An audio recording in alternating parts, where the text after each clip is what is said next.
South waache kubeba mitungi katika mgongo yao, waweze kufungulia tap wakipata maji. Your Excellency, barabara ile nimekusumbua nayo sana. Barabara ya kutoka Ena kwenda Kidhimu, mahali unapenda sana. Mahali inaenda mpaka Ndato alafu ikuje hivi Kivwe, ikuje Kangaru pale. Hiyo barabara Your Excellency zilizonoa na kusumbua nayo sana ni kwa sababu kina mama wengi sana wanaangushwa kwa barabara wakibebwa na nduthi, na ningetaka kina mama wakienda wanaruka bump wakiendelea kukubariki Your Excellency. Your Excellency, hizi soko tumekuomba na umetupea. Soko hii hapa kubwa ya town ya mahali inaitwa Mbuvori, ya kule kunaitwa upande ingine ya Carolina na Kidhemo. Your Excellency, hizo soko tumekuomba kwa sababu tunataka kina mama wetu waendelee kukaa mahali mzuri na waendelee kufanya biashara yao vizuri. Your Excellency, nimeambiwa ni kuombe hombi moja. Kuna pesa inaitwa Women Enterprise Fund. Na hiyo pesa Your Excellency, tungetaka uipige boost na uisupport, ndio hawa kina mama wakuwe business women wenye wanajiendeleza kimaisha yao. Nikimaliza Your Excellency, nataka in absentia nitambue kina mama kidogo ambao wameweza kutusaidia sana katika nchi yetu ya Kenya. Kwanza kabisa nataka kuheshimu na nitambue kwa heshima na taadhima your wife Rachel Ruto, Your Excellency. The work she has done for women is in records of history as among the most impactful projects that have been undertaken in this nation. Mwingine Your Excellency nataka kutambua ni Pastor Bishop Dorcas Rigathi Gachagua, Your Excellency. Huyo mama alikuwa hapa tuko, akashikilia vijana wetu ambao saa hii I want to report wengine wako rehab karibu 300 hapa kwetu Manyata kwa maneno ya shida ya pombe.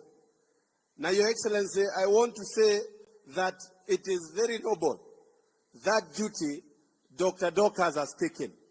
Kwa sababu Your Excellency, hapa tulikuwa na kina mama wengi sana wameadhiliwa na pombe. Na saa hizi I visited the rehab ile iko pale Mutunduri, nikapata wanatibiwa na nikashukuru Mungu. Nikasema pahali yupo abarikiwe. Ama nyinyi mnasemaje? Wa mwisho Your Excellency, nataka kutambua is your daughter Charlene Ruto. We have hosted her a number of times here, akifanya kazi ya kushikilia vijana wetu, na anafanya hiyo kazi not through a budget, not through nothing, but from the devotion of the heart. Pahali yupo nataka tumshukuru pia kwa sababu ya kushikilia na kujitoa ndio aweze kushikilia nchi yetu ya Kenya.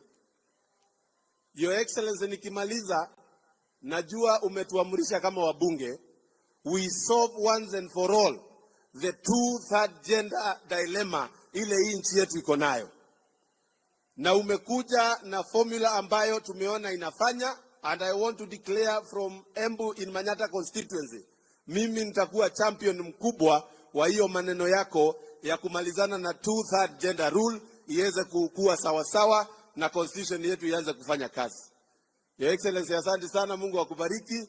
Mimi nitaendelea kukaribisha ukuje huku kwetu tena na tena, na kwa sababu wewe ni mtu ya form ni kujituma, uendelee kubarikiwa. Asante sana, Mungu awabariki. Thank you.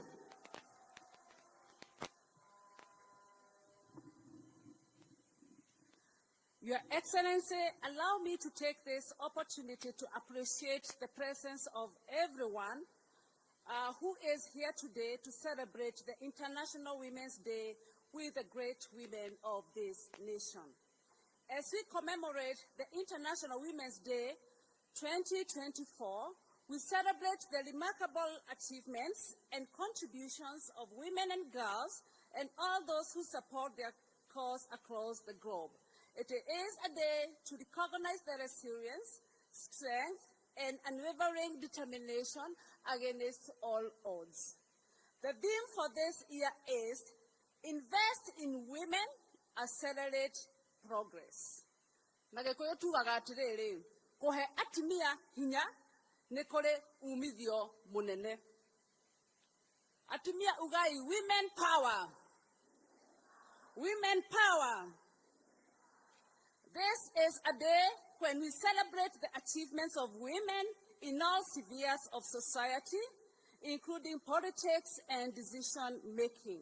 So as we mark this day, Your Excellency, I want to urge every one of us to remember to tap into the incredible God-given potential that is in our women and girls in order to achieve collective development in our society. Your Excellency, with your permission, I wish to recognize the 7 beautiful and wonderful ladies who have broken the glass ceiling to become the best performing governors in this nation. And I request them to stand up so that we can appreciate them.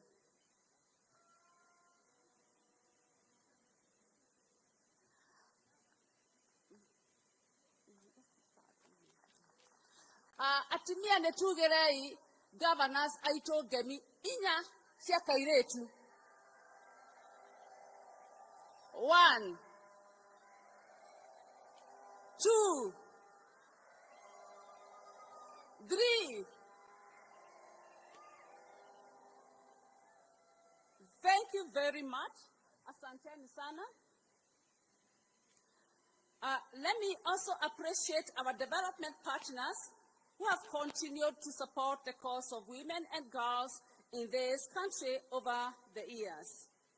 But I also want to give special recognition to our greatest champion of the women agenda, who is none other than His Excellency, the President of this great nation. Gemi idano siaka mwana, atumia tuekuo. Aya tuaberelie. 1, 2, 3, 4, 5. Your Excellency, this is really to thank you so much for taking the time out of your very busy schedules to celebrate with us the International Women's Day. And with your permission again, allow me to invite Honorable Sophia Abdinol, the National Council for Children's Services, to come and give her very brief remarks. It's also good to note that she's the first female women MP from the Northeastern region.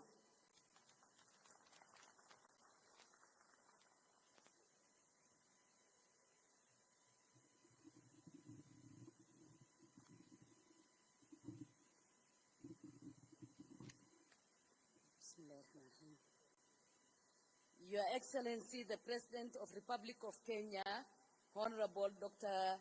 William Samoei Ruto, Your Excellency, the Deputy President of the Republic of Kenya, all protocol observed. I am very humbled and honored to be here today to celebrate the International Women's Day 2024. This is indeed a special day to recognize the achievement and the contribution of women in our society and to reaffirm our commitment to gender equity and women empowerment. We recognize our G7 women. We recognize our governors women. You have seen what they have done. They have shined, they have shown us what they have done and what a woman can do. Women are the backbone of our nation. They deserve respect, recognition, and support.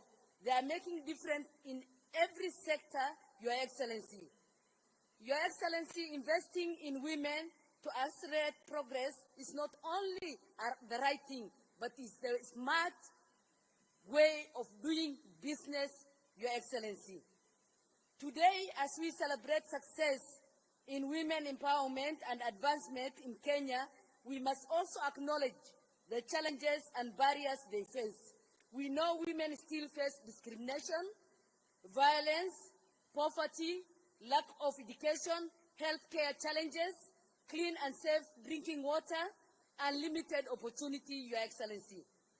We know we have a long way to go to achieve sustainable development goals and the Agenda 2063 of the African Union, Your Excellency. Your Excellency, we have the power of solidarity, partnership, and collaboration as the women of this nation. Your Excellency, I want to take you back to the constitution-making process, and I want to affirm to this gathering and to the nation that the contribution, Your Excellency, you made in guiding the process, in supporting women agenda, in supporting the vulnerable and the minorities and persons with disability is something that I'm confirming because I was seated when you were contributing to the matters of women, Your Excellency, our President. Your Excellency, our President, the 47 women seats that we have today is courtesy of your contribution, Your Excellency. And we must say thank you so much for that. Your Excellency, we acknowledge and appreciate the renewed commitment of implementation of two-thirds gender principle. Indeed, Your Excellency, it is the first time in the history of Kenya that a president have taken a bold step in this matter by identifying the two-thirds as an outstanding constitutional matter that when you went further in proposing a formula that the multi-sectoral working group on two-thirds gender principle have considered, have written the report, completed, Your Excellency, and we handed over our report to our appointing authority, CS Asha Juma, Your Excellency. Your Excellency, thank you so much. You have had the women, you have taken the women by your hand, you have worked with them, and now we know you are concluding the two-thirds gender principle. Thank you so much. God bless you. God bless Kenya. Wamama hai. Aya tusalamie raisi na tukue na furaha. Asanteni sana.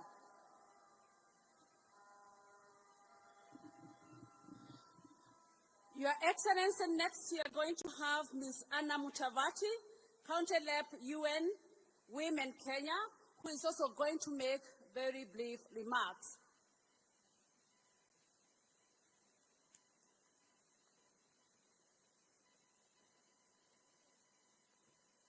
Let us clap for her as she approaches the podium, please.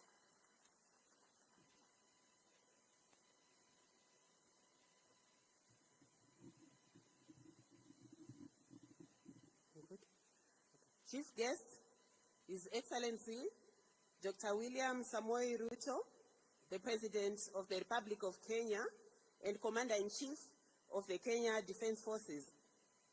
His Excellency, Deputy President of the Republic of Kenya, Honorable Rigathi Gachagua. Our host today, Her Excellency, Governor Cecily Mbarire, Governor of Embu County. Distinguished guests, all protocols observed. Good morning and happy International Women's Day. I bring greetings from the UN family, United Nations family in Kenya. I also bring apologies from our UN resident coordinator, who unfortunately could not make it to join us today. My name, as introduced, is Anna Mutavati. I'm the country representative of UN Women to Kenya. I'm joined here by members of the United Nations family in Kenya. And we are also honored to be hosting the Deputy Executive Director of the United Nations Population Fund, who is visiting Kenya from New York. Let me begin by thanking you, Your Excellency, for your presence today as we commemorate this year's International Women's Day.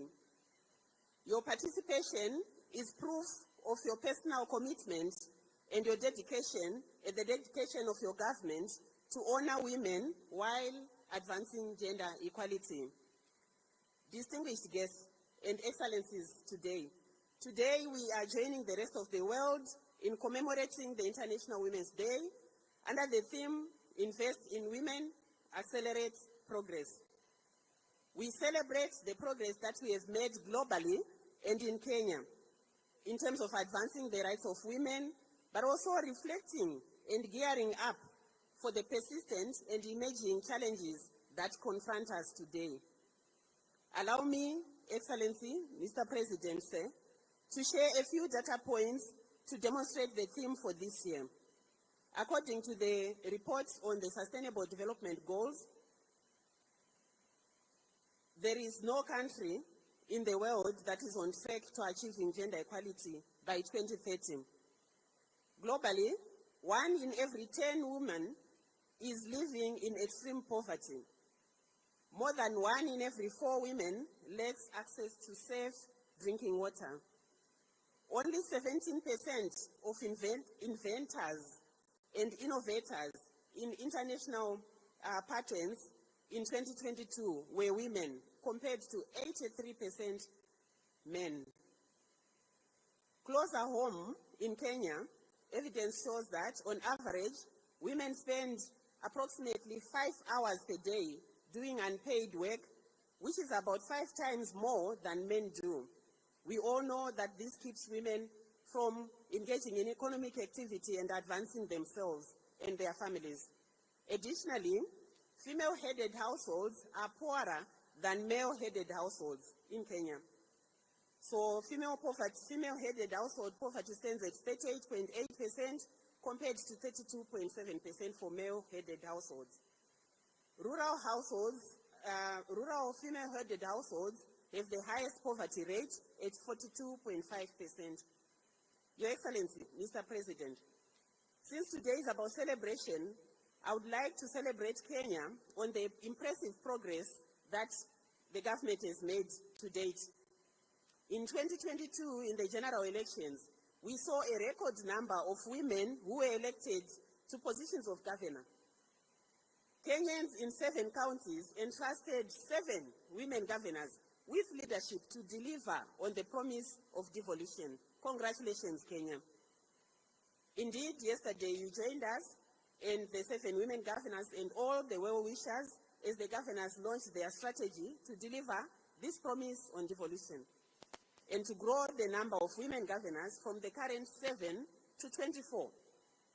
Secondly, we celebrate your personal commitment, His Excellency, by driving the not more than 2/3 gender rule to its finality. This will be historical, Your Excellency, and a legacy for women and girls. Thirdly, we celebrate Kenya's efforts towards the adoption of the policy on care work, joining Ivory Coast, the only other country that has this policy on the African continent.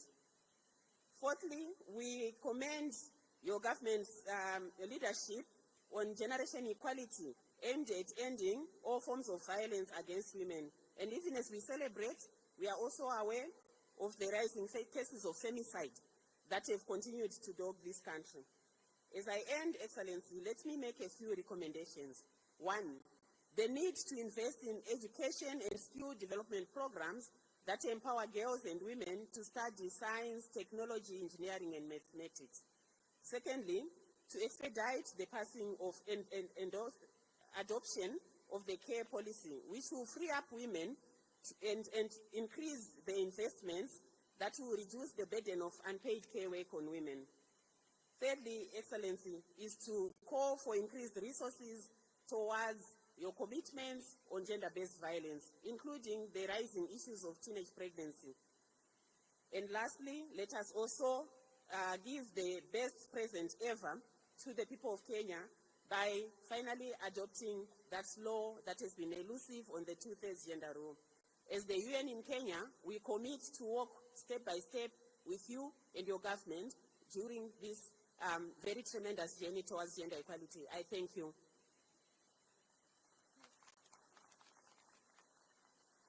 With us, Your Excellency, we have Mr. David Gosney.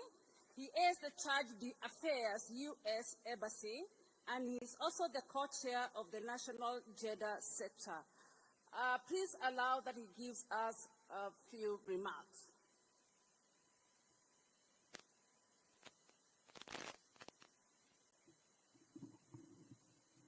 Great. Thank you so much, Your Excellency, President William Ruto, please allow me to write on all the protocols already observed today. We have so many amazing distinguished guests with us here today. But it's extremely important. I want to recognize the tireless advocates for gender equality. And to all of Kenya's women and girls, good morning to you all. I'm really honored to be here with you today as we celebrate the remarkable achievements of women across Kenya. But importantly, to reaffirm the commitment of all the development partners to partnering with you all to create a Kenya where every woman and girl has the opportunity to reach their full potential. Today, I'm wearing many hats today. First, I'm serving as the Chief of Mission for the United States Embassy in the absence of our ambassador, Ambassador Meg Whitman, who sends you all her greetings and regards. Normally, I serve as the Mission Director for USAID here in Kenya. But today, most importantly, I think, I serve as the co-chair for the Gender Working Group, along with the amazing CS of the Gender Honorable CS Jumwa. During my time here, I have had the privilege to work with her and witness firsthand what happens when we invest in empowering women. Over my 20-year career, I've served in many, many countries around the world. I've seen many women in women's programs, and I can tell you with assurance what I think you already know. The Kenyan women are indeed a powerful force in many regards. They're community organizers in rural villages, entrepreneurs, leading the tech sector, and helping to shape Kenyan society in so many regards. It is truly an exciting time to be here and invest in women. And I hope everybody has a time to visit the booths and see some of the incredible stories that are there. The United States government and development partners have been partnering with Kenya for over 60 years on the principle of a foundation of people, pamoja, and progress. And nowhere is that partnership more important than supporting Kenyan women and girls. You see, we know when we invest in women, it has a ripple effect. It goes well beyond the individual women. Here in Embu County, we have the perfect example with Governor Sicily, along with the G7 governors, and please give them another round of applause. I had the privilege to witness the launch of the G7 strategy and partner with many of them on some important work. But the same goes for every woman and girl. As I said, I'm an economist by background, and I've been working in development now for well over 20 years. And we work very hard to figure out what works. What are the most impactful ways we can foster development in a country? And it's hard. It's very hard to find something that consistently works over and over again. But there's one thing that stands out. There's one consistency. There's one thing that we know, that investing in women works. When you invest in women, you not just invest in that individual. We know what happens when a woman has income. What do? They invest in their family. They invest in education. They invest in food. But it goes well beyond their family. They invest in businesses, farming, small businesses, large businesses, entrepreneurs. They become community leaders, and they become governors of counties. That's why we're committed to continuing that investment as we go forward. But we know challenges exist. For example, we know that here in Kenya, unfortunately, I just found this out yesterday. I actually didn't know this. That Kenya has actually the second highest child pregnancy rate in the world. And we know that has some impacts that are very significant. First, we know that if a girl finishes education, they're 50% less likely to engage in child education. But it goes beyond that. If a child and a woman just has 1 year of education, statistics show that they earn 25% more income. They become members, active members of the economy going forward. That's why it's so important to invest in women, in their education and in their job creation. And yet here in Kenya, there's still 1.5 million women that are unemployed and underemployed. If you do the mathematics on that, that's 270 billion Kenyan shillings a year that could be in the Kenyan economy, driving economic growth, driving prosperity for so many families going forward. And that's why it's also important to invest in women leadership who can lead well beyond economic growth.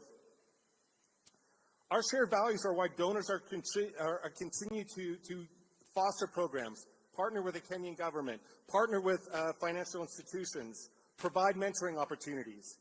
For example, we've partnered with over 60,000 women and girls for 10 to 19 years across the country with mentors, and that's generating some truly amazing results. I want to give one example, and then I'll conclude. Just recently, the first ever award for the world's best nurse was given out. And you know who won that? A Kenyan nurse won that. And you know what that person is doing right now? They're working in Marsabit to address the Rift Valley fever there. They're going back to their communities and fostering real development in there. That's why we're going to continue to work together with you all. We'll continue to work together with the government to foster new policies, new innovations, development programs, hand in hand with you all, and support you all to be the leaders, the entrepreneurs, the champions in the future, who knows governors, and who knows beyond. Thank you very much.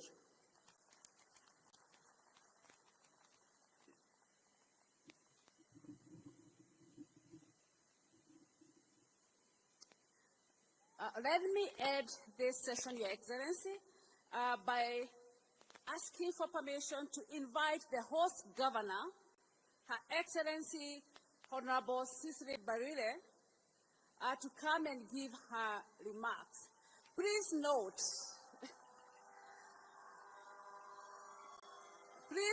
that she is the chair of the ruling party, UDA. Governor Toyo, Modakavo, Dagai Nemoega. Karibu sana. Asante sana. Your Excellency, the President of the Republic of Kenya, Dr. William Samoei Ruto, Your Excellency, the Deputy President of the Republic of Kenya, Honorable Rigathi Gachagua,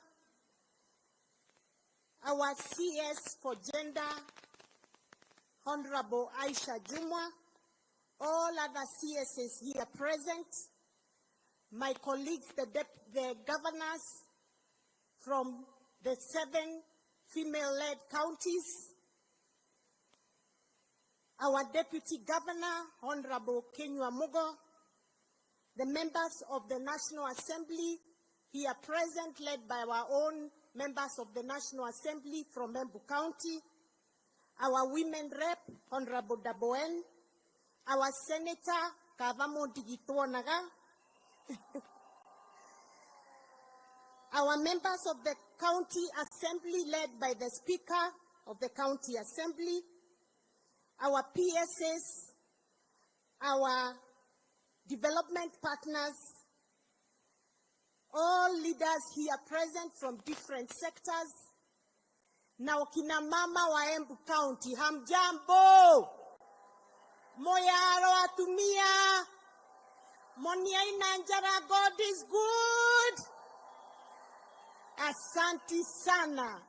Kambigu atumia kanane muisengevisi ya Embu. Atumia rogongororia e. Atumia rogongororia e. Morarere ke.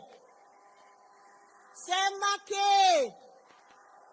Ode ke. Maria ke. Nyenje ke. Edia ke. Ya kwane kia virira paunge vya irenge Bwana asifiwe. Asante sana, nimeshukuru sana. Your Excellency, the President of the Republic of Kenya, welcome back to Embu County.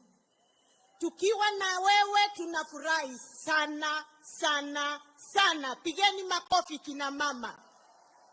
Ni mwake na Muenama, tavurai karuvike ganangeni. Asante sana.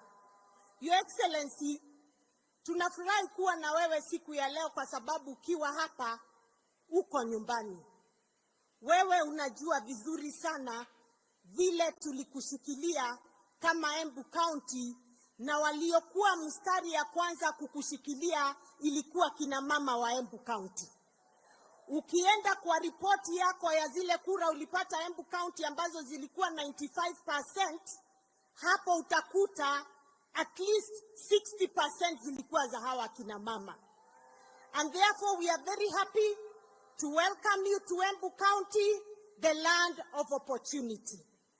Your Excellency, let me begin by really thanking you in a very big way, kwa sababu tangu tuingie, tangu tuchaguliwe, umenishika mkono, Your Excellency. Kama governor wa Embu County, kama mama, mimi nataka kukuambia from the bottom of my heart, thank you very much, Your Excellency. Umenishikilia, Your Excellency, na ukakubali hata kuleta madaraka last year ikakuja hapa Embu County. Na kutoka hapo milango ikafunguka. Tukaketi na wewe na ukakubali kutujengea stadium hii ambao tuko siku ya leo. Mungu akubariki, Your Excellency. Ukakubali kutujengea soko ya Embu ambayo ilikuwa imekwama kidogo. Nilikuja kukuona wiki 2 iliyopita. I want to report to you, ulikuamusha hiyo soko and it was advertised 2-3 days ago katika gazeti ndio tuanze tendering process. Pigeni makofi. Your Excellency, out of your hard work, Your Excellency, we are also seeing roads going on in Embu County. Unatujengea mabarabara ambazo zilikuwa zimekwama na tunakuomba zimalizike, na zile zingine ambazo tumekupatia kama viongozi wa Embu, kwa sababu tumeketi na wewe na tukakupatia list ya barabara zetu zote.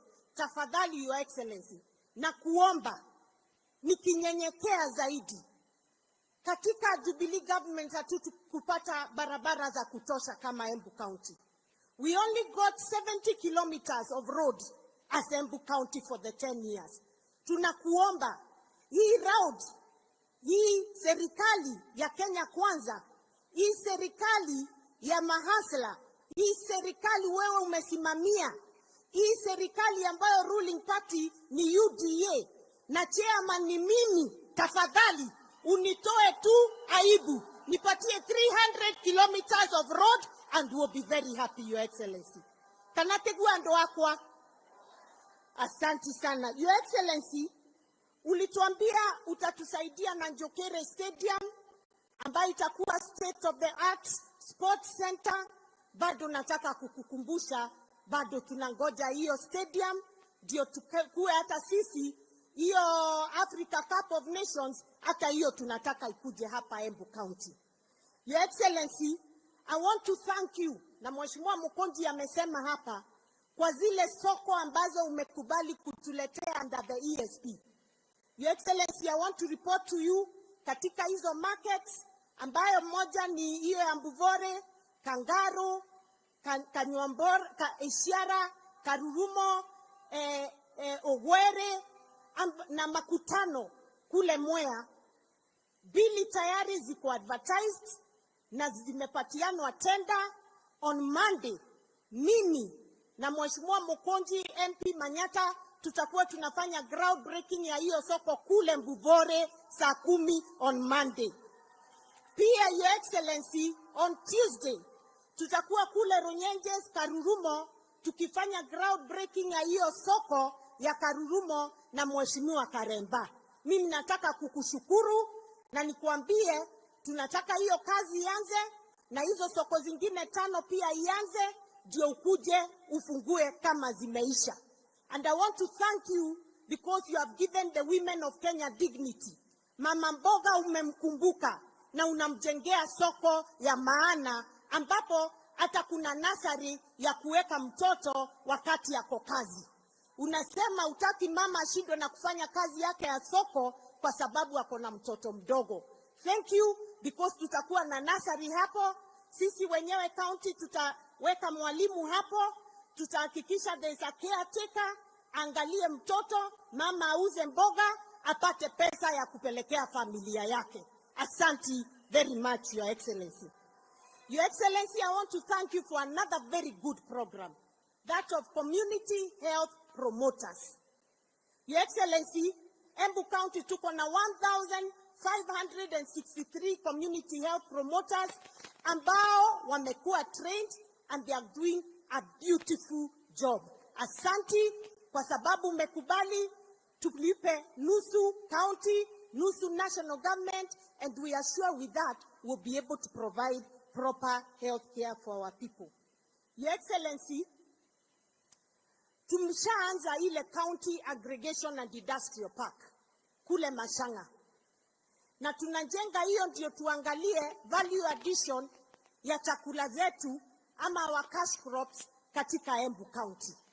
Your Excellency, will be focusing on macadamia, avocado, coffee, tea, cotton, dengu, and the leather value chain, Your Excellency, ambazo tumekubaliana, and honey, Your Excellency. Your Excellency, to Kombali, we are at about 30% in terms of building of the type, and we are asking that when you come back to Embu, tutakupeleka huko uone ile kazi tunafanya, and we have already started engaging the national government to prepare for private investors. And I'm happy to report to you, we have some investors willing to invest in macadamia, we have some investors willing to invest in the coffee value chain, and we are requesting you to kindly continue supporting us. Your Excellency, kwa sababu leo ni siku ya kina mama, allow me nitumie hii nafasi to celebrate the rural Kenyan woman. Mama wa mashinani katika county. Kina mama hai. Your Excellency, bila mama hakuwezi kuwa na familia. Bila mama hakuwezi kuwa na community. Allow me nikwambie ile kazi yao wa mama wanafanya hapa Embu County. And I believe the same is the case across all the counties. Hapa mama wa Embu anaamuka saa 11 ya asubuhi. Kanate guo. Wanaamuka saa 11 asubuhi. Akiamuka, kitu ya kwanza anafanya ni kuchemusha maji ya watoto waoge wakienda shule. Anachemusha ingine ya kwenda kukamua ng'ombe. Anachemusha ingine ya bwana akiamuka apate maji ya kuoga. Na anapika breakfast. Anaenda anakamua ng'ombe, anarudi, anaweka githeri kwa jiko, ndio kukue na lunch ya hiyo siku. By the time ifike saa 2, mama amekamua ng'ombe na amepeleka maziwa. By the time ifike saa 2, watoto wameenda shule na wamekunywa breakfast. Na akitoka hapo, bwana akiamuka anampatia breakfast. Kweli si kweli? Kutoka hapo, ndiye huyo mama anakimbia kwa shamba. Either ni ya majani, ni ya kahawa, ni ya chakula kingine. Anakaa hapo, na katikati ya hiyo shughuli anakimbia nyumbani kuangalia kama githeri bado inaendelea. Anaongeza kuni. Anakuja lunch, anapikia bwana. Anarudi tena wapi? Kwa shamba. Anatafuta kuni ya kupika. Huyo mama, mtoto akigonjeka ndiye anakimbiza hospitali. Huyo mama, kama kuna meeting ya shule, ndiye wa kwanza kukimbia. Akisikia MP anapatiana basari, mama ndiye huyo anakimbia kwa basari. Akisikia hustler fund, anaangalia kwa simu kuangalia anaweza pata pesa ngapi kwa hustler fund. Hiyo ndio kazi ya mama. Mama ananga saa hata moja ya kuketi chini kupumzika. Wakati wake kwa kupumzika, Your Excellency, ni saa ya saa 10 akienda kwa soko ama akienda kwa group ile chama wakiangalia mambo ya table banking. Hiyo ndio kazi ya mama. 24 hour ndio kazi ya mama. And therefore, Your Excellency, ujue jioni ikifika, watoto wakikuja kutoka shule wanaangalia kama mama amewapikia. Mzee akitoka mahali ametoka jioni kuongea siasa hapo kwa town, akirudi chakula mama ashatengeneza. Jipigieni makofi kina mama. Nyinyi ni watu wa nguvu. Na tena Your Excellency, huyu mama wakati amepumzika, ameoga, ameenda kulala, mzee akifika pia kazi nyingine itaanza. Na hawakatai kwa sababu lazima wafanye kazi yo. Wanginya torute wera guo. Wanawago siara no andoe. Hata kuzaa lazima tuzae. And I'm happy, Your Excellency, for the first time in the history of Kenya, tumeleta mama kati katika programs za county na programs za Kenya. Na wewe, Your Excellency, I want to thank you for seeing the effort of the woman of Kenya and finding it necessary to support programs for women. Kwa hivyo, Your Excellency, kwa sababu ya ile kazi yao akina mama wanafanya, we need certain things to make our work easier. And those certain things, kwa kizungu tunaziita practical gender needs. Practical gender needs ni nini? Mama anahitaji energy saving jiko, ndio asikuwe akitafuta kuni kila siku. Mama anahitaji gas ambaye ataweza kununua kwa bei nafuu, ndio asikuwe anakimbilia kuni kila siku. Ndio hata mzee akikuja usiku asikuwe saa 5 ya usiku ako kitchen akiweka chakula moto apatie mzee. Kanategua ndo akwa. Mama anahitaji maji ifike kwake kwa mboma, ndio asitumie masaa mingi akienda kutafuta maji kwa mto. Those are called practical gender needs. Mama anahitaji hospitali ambayo itaweza kumsaidia akitaka kuzaa aende azae bila shida. And that's why I want to support that, Your Excellency, Linda Mama program tafadhali iendelee. Tafadhali Linda Mama iendelee. Na hiyo na sisi tunaendelea kujenga mahospitali kuhakikisha kuna dawa. Ndio hao wa mama sisi tuko tayari hata kukuzaa. Tuite mtoto mmoja hapa Embu County, William Samoei Ruto, ukuje ujisalimie. Finally, Your Excellency, these women, hawa mama ambao ni wamama wa nguvu, wanahitaji chapa. Pesa mfukoni. Pesa nini? Pesa nini? Pesa mfukoni. Katika hiyo pesa mfukoni, Your Excellency, kahawa yetu, majani yetu, maziwa yetu, makademia yetu, avocado yetu, ngena yetu, green grams, ngena, mera yetu, mogoka. Tunahitaji pesa mzuri kuliko ile tunalipwa. I want to thank you because ulituma your deputy president Rigiji afuatilie hiyo mambo ya kahawa, ya majani, ya maziwa. Na tumeona amejikakamua kabisa. Na tukapata Cherry Advance Fund ndio tuweze kulipa wakulima waweze kupata pesa. Lakini tunaomba, sisi tunataka kahawa yetu at least tuwe tunapata $1 per kilo for coffee. We want a minimum of 55 shillings per kilo for our milk. We want a minimum of 100 shillings per kilo of macadamia. We want a minimum of 150 shillings for our ndengo. Ndio hawa mama waweze kuishi poa. Kanategua ndo akwa. Yuangwane na mwarereria. Motivorere ikarinda karoveke gakene.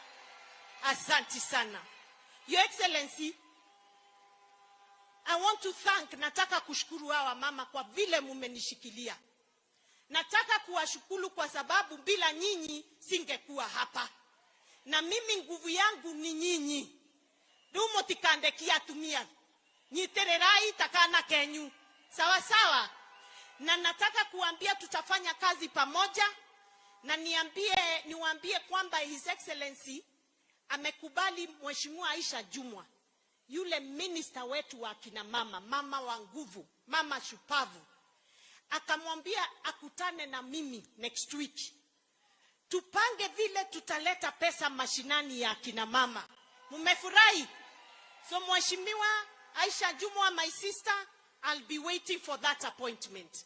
We want to bring money to the women, ndio waweze kufanya biashara, waweze kuinua familia zao, waweze kuendeleza maisha yao.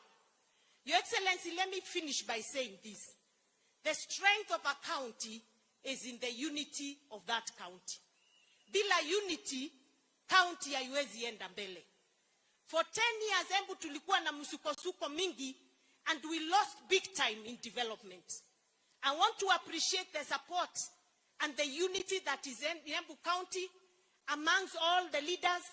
I want to appreciate the NCAs of Embu County, wapigieni makofi, kwa sababu wamenishikilia nikiwaambia saidieni hapa, wanatusaidia. Thank you very much, Excellency, honorable members, for the support you continue to give me as a woman leader.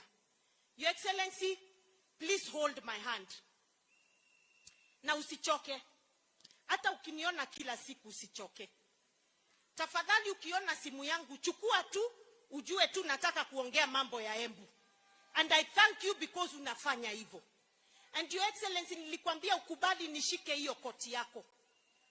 Na sitaachilia. Ndio hao watu wangu wasaidike. Na ile pesa uko nayo pale Nairobi, nikikuja kuitafuta, niambie Mwarwanja, chukua, enda fanya kazi. Karinda, chukua, enda fanya kazi. Na hao watu watafurahi. Mtafurahi. Asante sana, nimeshukuru sana. Mungu awabariki. Kina mama hai. Mwaso kamesie mukedia dhuri. Na mumere nitumendete muno. Na mukedie ciana cienyu ciandaka. But mumere na mera atirire. Your Excellency, allow me to go to Kiembu na ongea mambo ya pombe. Turaugire atirire. Tuena nginya na Deputy President Gachagua na President mwenyewe. Jovinu anginye dire maturare. Na sisi Embu County tumeamua kwamba zile baa zote ziko kwa vijijini tutafunga zote. Na nyinyi wa mama, nataka kuwashukuru wale mnanipigianga simu kunitumia message. Kama kuna baa hapo kwa kijiji yako, nitumie message, tutakuja tuifunge. We must get our mind back to productive work. Hatutakubali pombe haramu Embu County tena. Asanteni sana, ngaiwa moya muradhime na nemwendete muno. God bless you so much. Asante. Thank you.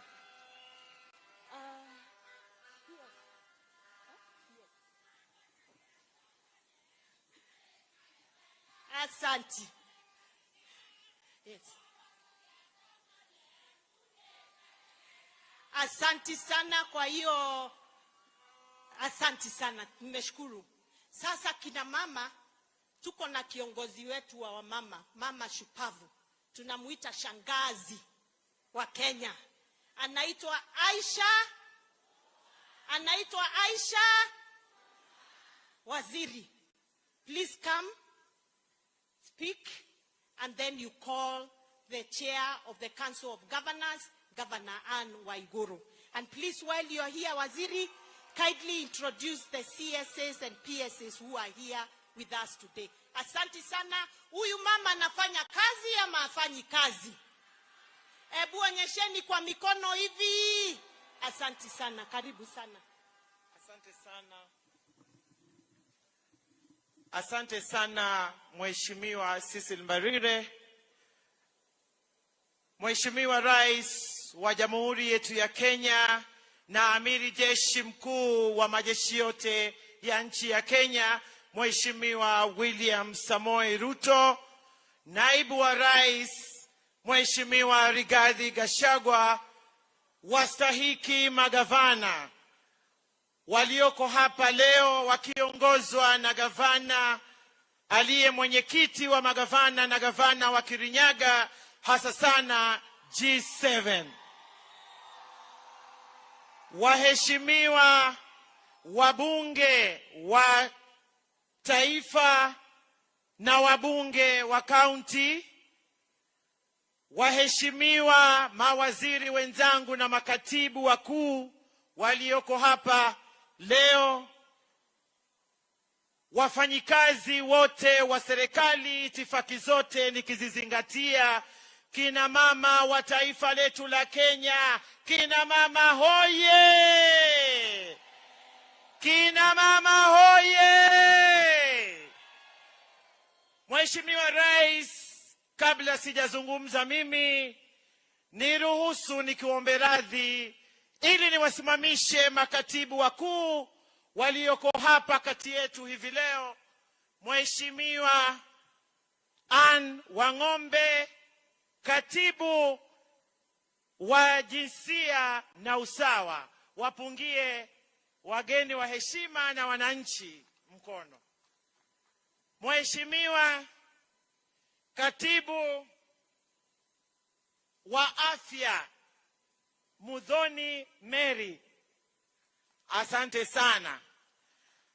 Mheshimiwa Rais wetu mpendwa tunayekuenzi, vile vile ni kuombe radhi niwasimamishe mawaziri wenzangu ambao leo wako hapa kwa ajili ya shughuli hii na kudhihirisha kwamba wewe rais wetu ni mtu unayejali, kiongozi unayejali maslahi ya kina mama na kuwajumuisha katika uongozi, kama vile theme ya leo inavyosema, nihusishe mimi kama mwanamke.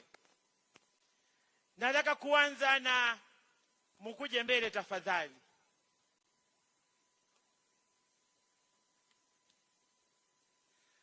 Yale yote ambayo ameyazungumza Mheshimiwa gavana wetu aliye mwenyeji wetu Mheshimiwa Cecil Mbarire kuhusu kina mama, kweli kina mama wana kazi ya kutoka lisaa la kwanza hadi masaa 12, ukichanganya na yale mengine 12. Nataka niwapongeze, na mimi nataka niwaimbie nyimbo moja tu kina mama.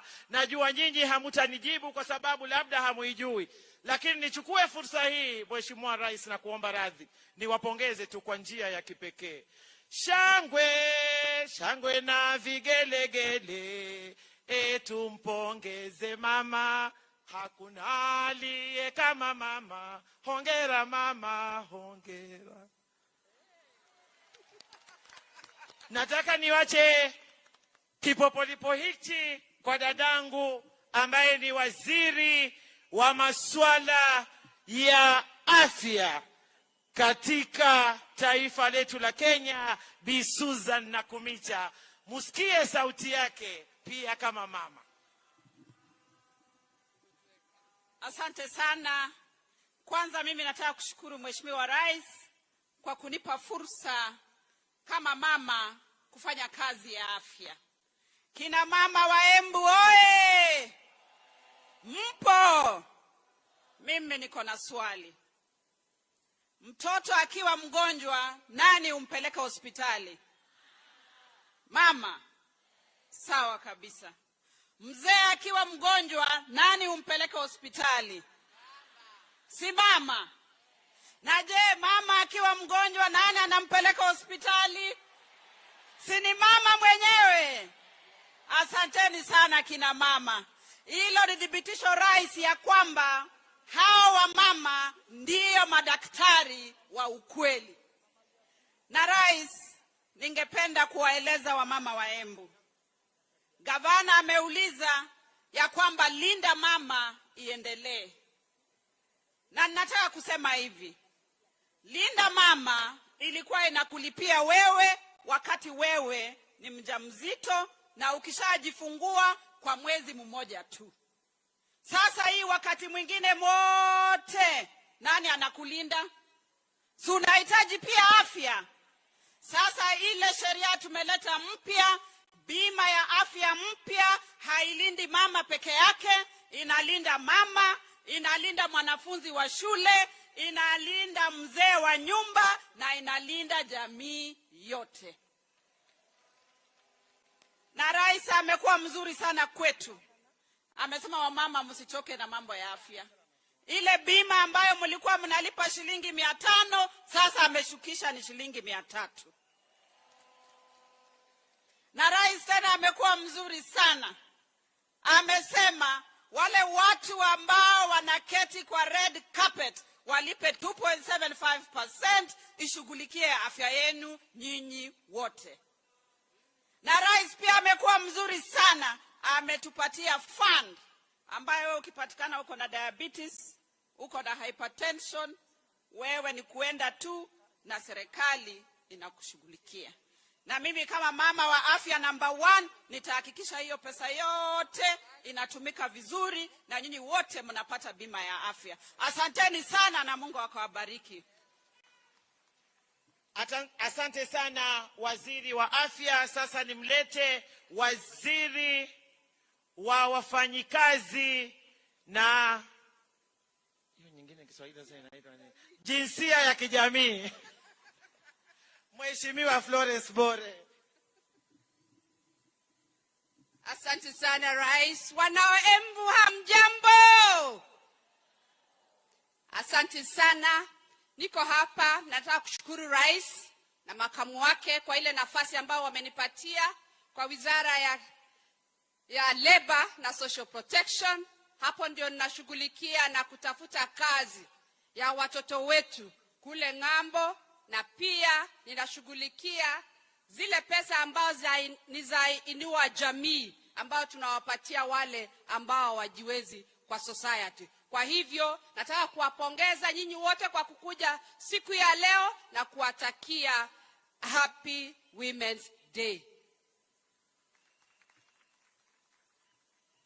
Sasa nataka nimlete waziri wa biashara na viwanda, waziri Rebecca Miano.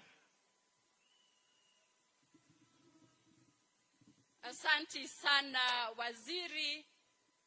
Kwangu siku ya leo ni siku ya kusherehekea vile rais wetu ametuonyesha heshima kama wamama wa nchi hii. Na mimi kama waziri wa biashara, kazi yangu rais amenieleza, lazima nitafutie soko mazao ya wakulima, nitafutie wananchi biashara, na ndio maana mnaona tunajenga County Aggregation and Industrial Park, tuko na Export Promotion Zones na miradi mingi kabisa. Na kwa wakina mama na wakaribisha kabisa katika wizara yetu, tuko na mpango unaitwa Wekeza Dada, ambao uko na fedha za kushikilia wamama wale wanataka kuwekeza na kuimarisha biashara zao. Na leo ni siku ya kuambia rais hadharani, sisi kwa ile nafasi umetupatia, tutajitolea, tutafanya bidii maradufu ili tuweze kuhakikisha ya kwamba ile ndoto yako, that vision that you carry, we will fulfill. Asanteni sana na Mungu awabariki. Sasa nataka nimlete waziri wa mazingira, misitu, ukabilianaji wa tabia nchi na mali asili. Asante sana Your Excellency, Rais wa nchi yetu ya Kenya na viongozi wote. Kina mama wa Embu County hamjambo? Bwana Yesu asifiwe. Mimi nataka kuwashukuru kwanza. Wakati wa kampeni mimi nilikuja hapa na mkatupatia karinda. Ninawashukuru sana na ninawaomba mumshikilie mpaka mwisho. Jambo la pili, Mheshimiwa Rais, mimi nataka kukushukuru. Wamama wa Embu, mimi ni mama mdogo kutoka jamii ya Kimasai kule Narok. Na wakati huu ambao tunaongea maneno ya 2/3 gender rule, na tumeona rais uko mstari wa mbele kuhakikisha jambo hili litatimika. siku ya leo mimi nikiwa waziri wa kwanza kutoka jamii ya kifugaji kule Naro, kutoka kijiji kidogo, kwa sababu ya uongozi wako rais, yule mama wa hapa Embu, hata ambaye anatoka kwa kile kijiji kidogo, atapata tumaini leo ya kwamba yule msichana wake mdogo anamfunza kwa jasho ya kuuza mogoka ama kitu kingine kile wanalima hapa Embu, anaweza kupata nafasi ya uongozi katika nchi hii. Na tunakushukuru rais, na tunataka kuambia kina mama wa nchi ya Kenya ya kwamba tuko na tumaini ya kuwa kwa nafasi ya uongozi, kwa sababu rais wetu na mheshimiwa Aisha hapa, wabunge wetu wamesema watatusaidia katika 2/3 iweze kutimika. Si tunaona tumaini kina mama? Bwana Yesu awabariki. Asanteni sana. Asante sana Mheshimiwa Soipan. Kina mama mupo? Kina mama mupo? Mimi nataka nichukue nafasi hii nimshukuru sana Mheshimiwa Rais pamoja na naibu wake, hasa sana katika siku hii ya leo ambayo ni siku ya kuwaenzi na kuwasherehekea kina mama duniani. Wametuonesha mfano mzuri sana. Labda nyinyi hamujaona, lakini sisi ambao tumekaa katika jukwaa hili, nataka niwape habari kamili kwamba waliowakalia nyuma yao hivi leo sio wale wamevaa masuti. Leo walioko nyuma, walinzi walinda usalama, ni kina mama pale nyuma. Kwa hivyo nataka tuwapigie makofi, shangwe na vigelegele. Pia kina mama kazi hiyo twaiweza, na mkitupa nafasi kama walivyopewa, wanadhihirisha kwamba leo rais yusalama na naibu wake yusalama mikononi kwa kina mama. Your Excellency, as the women of Kenya, we are deeply honored by your presence today as our chief guest of this year's International Women's Day. This, Your Excellency, is a clear demonstration of your commitment of the empowerment and advancement of women and girls in our country. Your Excellency, this year's theme, Invest in Women to Accelerate Progress, align perfectly with the Kenya Kwanza Women Charter, which you committed to, and your bottom-up economic transformation agenda, popularly known as BETA. Your Excellency, as the Cabinet Secretary for Gender, Culture, the Arts and Heritage, yesterday at the launch of the G7 strategy, I promised to share some of our progress that the ministry have made through your support, Your Excellency. And one is the development and validation of the National Care Policy 2024. Two, the development of the Women Economic Empowerment Policy 2024. This all, Your Excellency, are at the advanced stage and will be concluded by end of this month. Your Excellency, this will be a great milestone in Kenya as being the first ever women economic empowerment policy aimed to reducing household poverty, increasing economic growth, productivity, and efficiency for women.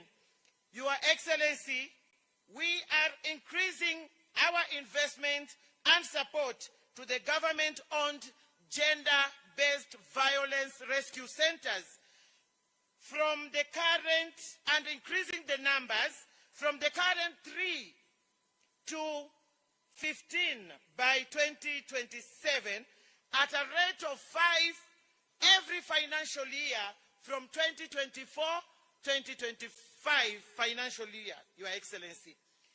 Your Excellency, we have seen an unfortunate increase of femicide in Kenya. my ministry have moved swiftly to address this situation, and we reached out to my cabinet colleagues in the ministries of Education, Interior, Health, and other stakeholders, religious leaders, and non-state actors to conclusively address these challenges, Your Excellency. And in the same breath, we are reviewing or rather reviewing the gender-based violence policy to reflect our realities, Your Excellency. Additionally, Your Excellency, on the implementation of the 2/3 gender principle, which you have led from the front, I am excited that we are making a very good progress, and I want to appreciate your demonstrated political goodwill in making this a reality. Finally, Your Excellency, I want to thank you, Your Excellency, for your support and your contribution towards this noble event today here in Embu. To our development partners, led by the UN Women Representative, Ms. Anne Mutavati, thank you so very much for your unwavering support. Kina mama, mengi raisi atayazungumza. Nina imani ya kwamba kikapu chake kimejaa kwa mazuri, lakini yote 9, 10 ni kwamba sisi kama kina mama, Mheshimiwa Rais, katika taifa letu la Kenya, tulikushikilia, tutakushikilia na tutaendelea kukushikilia, kwa sababu hatujapata kipenzi cha roho zetu kama kina mama sisi katika taifa letu la Kenya, anayetuenzi kama unavyotuenzi Mheshimiwa Rais. Jana ulitumia masaa mengi sana kuja kuwapongeza na kuwapa nguvu dada zetu magavana, na katika historia tangu katiba hii ya Kenya izinduliwe mwaka wa 2022 tumepata magavana 7, Your Excellency, na 4 kati yao wametoka katika chama tawala ambacho wewe mwenyewe ndiyo kiongozi, na haingewezekana bila juhudi zako. Hawa dada zangu wana ushuhuda wa kutosha. Na ulivyoeka kipaumbele Mheshimiwa Rais kutimiza mapenzi ya katiba yetu katika kutimiza kile kitengo kimoja cha kikatiba cha 2/3, Mheshimiwa Rais, sisi kina mama katika taifa letu la Kenya tutakuenzi na kukushikilia. Ninajua una uwezo, una nia na una nguvu. Yote haya yatatimia. Kina mama, nimesema machache tu, lakini mengi Mheshimiwa Naibu wa Rais na Rais wetu watakuja hapa kuyazungumza. Ila mimi nikushukuru pia vile vile Mheshimiwa Rais kwa kila juhudi ambayo unaifanya, kwa sababu unapozingatia afya na kuitengeneza kuwa chombo ambacho kitafaidi kila Mkenya, atakayefaidika zaidi ni mama. Mheshimiwa Rais, njia zinapotengenezwa, wanaopita kwenda masokoni ni kina mama. Mheshimiwa Rais, tunapopata maji mpaka mitaani na nyumbani, wanaofaidika zaidi ni kina mama.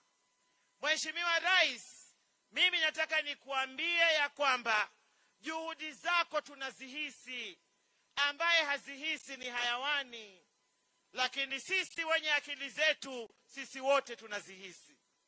Kwa hivyo mimi nataka nikushukuru, na kama waziri wako wa jinsia na usawa, Mheshimiwa Rais, tutazidi kukusaidia na kuhakikisha ya kwamba kina mama kama unavyosema ndio wapigaji kura, ndio wengi, ukazidi kuendeleza kazi hii, na bila shaka, bila tatizo, bila tashwishi, tunaposherehekea siku hii tunasema tunaangalia tulikotoka, mahali tulipo na kuendelea mbele. Kwa hivyo kule tumetoka ilikuwa ni kubaya zaidi, mahali tulipo, asante Mheshimiwa Rais kwa kutukwamulia mambo mengi ya kiuchumi, afya na hata katika kuongezeka kwa nafasi za uongozi wa kina mama katika serikali yako. Tunapoendelea mbele, mimi sina cha kukupa ila kusema tu 10 Express.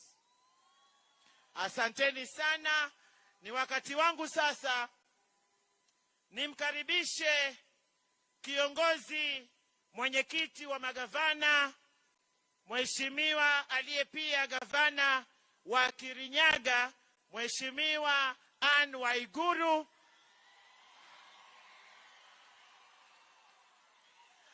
Na pia vile vile amevaa kofia nyingine ya kiongozi wa G7. Asante sana Mheshimiwa Anne Waiguru.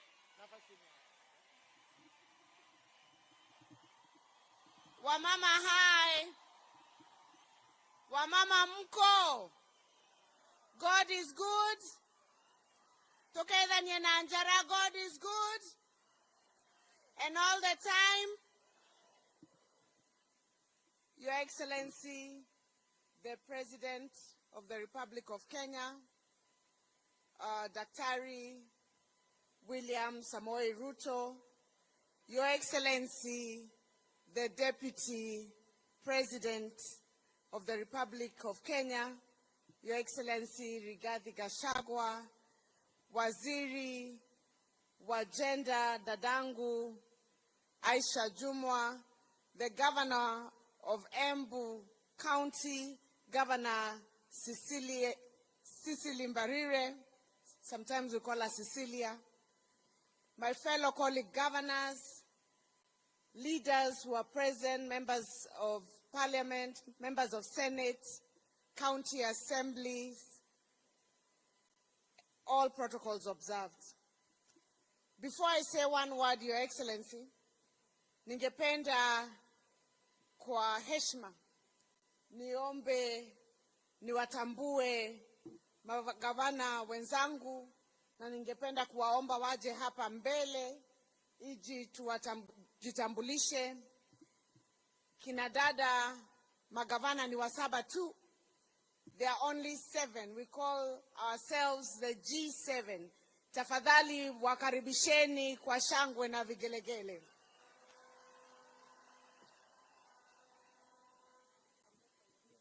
Ningewaomba dada magavana waje wajitambulishe kwa jina na wasalimie watu wa Embu, na tutaanza na dadangu kutoka Kwale, Her Excellency Fatuma Achani kutoka kule Kwale. Karibu gavana.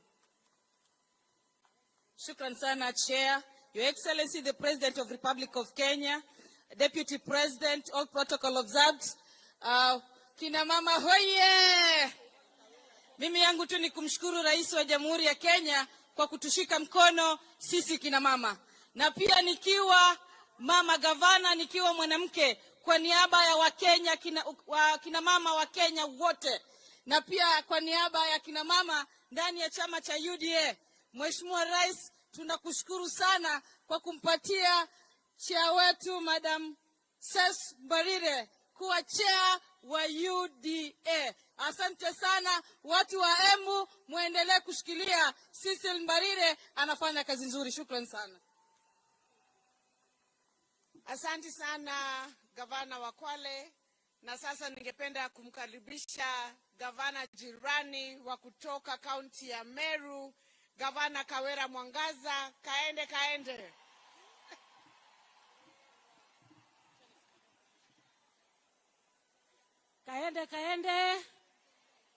Kabati. Kaende. Kabati. Mheshimiwa Rais, napenda kukupongeza sana na kukushukuru pamoja na naibu wako na viongozi wote. Mugeni kaere. mimi kutoka Meru na waletea salamu za kutoka kule kwa kina mama wa Meru, na spidi yetu ya Meru kama mnavyosikia ni 1000 kilometers per hour, ambayo ni ya kukanyanga mwisho kabisa, kabati kaende, na ile inatusaidia sana ni ile pesa ambayo rais ametupatia kama kina mama. Ametupatia pesa nyingi kutoka national government, na tunaweza kupeleka maendeleo yetu mbele vizuri. La pili, Mheshimiwa Rais, napenda sana kukushukuru kwa sababu ya kupatia dada yetu Karinda kiti kubwa ya UDA. Mungu akubariki sana. Kama kina mama tunasema tuko pamoja na wewe, tutaendelea kukushikilia. Na sasa kwa sababu mimi ni jirani wa Karinda hapa, ninaomba ombi moja, Mheshimiwa Rais. Tukimaliza hii ya International Women's Day siku ya leo, mwaka ujao tembea Meru, ukute wakina mama wa kabati kaende, na Mungu awabariki katika jina la Yesu. Asante Gavana Kawera. Na sasa ningependa kuita Gavana wa Nakuru County, Gavana Susan Kehika. Wamama wa Embu hamjambo. Kwanza niseme nimeleta salamu kutoka upande wa Nakuru. Mumeziamkia? Haya, God is good and all the time. Yangu sio mengi leo isipokuwa tu kusema asante sana kwa kushikilia dada yangu, your governor Karida says. Mimi nimekuwa Nairobi wakati once tukiwa na mheshimiwa governor says, na kila siku akiamuka anatembea kila ministry akitafuta projects za kuleta upande wa Embu, na nikimuuliza ananiambia ako very focused kwa sababu anataka ku make sure Embu imepata maendeleo kabisa kutoka serikali ya Kenya Kwanza and our president. Your Excellency the President, asante sana for making our chair of UDA Governor says. She is up to the task. She is good. She understands what to do and what is needed. Na kwa hivyo tuko sawa kabisa kama chama under uongozi wa dada wetu says Barire. So thank you very much Embu, na muendelee kumshikilia. Thank you, asante.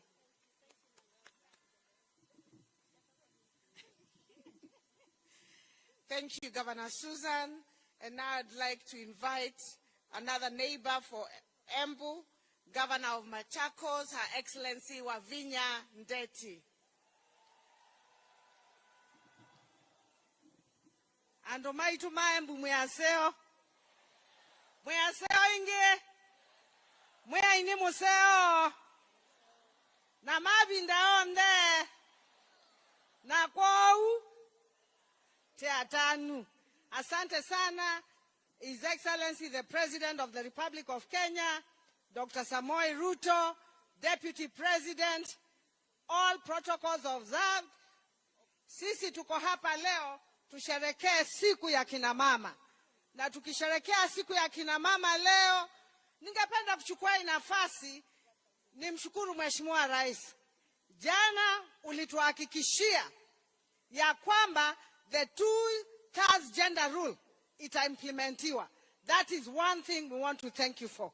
Hii kitu tumepigana nayo miaka mingi kama kina mama, tuweze kupata nafasi, but now going to the level ya kuimplement hiyo, sisi tumeshukuru sana.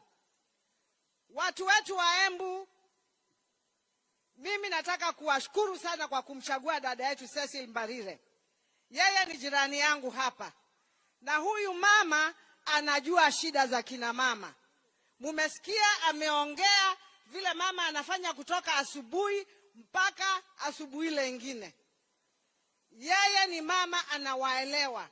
Na ninawaambia muendelee na kumshika mkono na atawafanyia kazi. Na sisi kama kina mama tumeamua kufanya kazi. Empowerment ya mama ni kitu ya muhimu sana. Lazima tuangalie kuempower kina mama katika siasa, kuempower kina mama katika biashara, kuempower kina mama katika masomo. Na tukifanya hayo yote, Kenya yetu itakuwa mzuri. Kwa hivyo, mimi sina mengi ya kusema. Ndugu zangu, Mwenyezi Mungu awabariki, na let us continue being good neighbors. Asanteni sana, Mwenyezi Mungu awabariki.